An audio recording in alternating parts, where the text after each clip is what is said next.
Hey everyone, welcome back. If you're running a business and using QuickBooks Online, you know how crucial it is to keep your finances in check. Today, we're diving into a full guide on how to reconcile your American Express account in QuickBooks Online for 2025.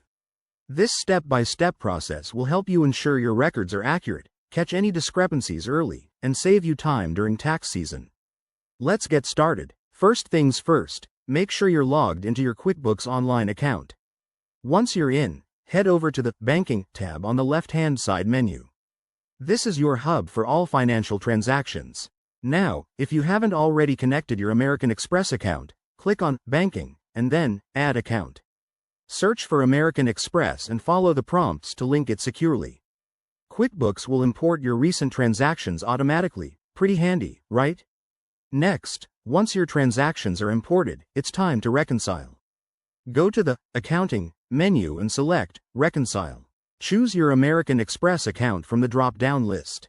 You'll see a starting balance. Make sure it matches your bank statement to avoid errors.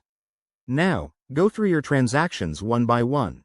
Match them to your imported data by checking off the ones that align. If you spot any differences, like a missing payment or an extra charge, use the Add or Edit options to fix them. Don't forget to handle uncleared transactions. Mark them as cleared once they've processed. Once everything looks good, hit Finish Now. QuickBooks will generate a reconciliation report for your records.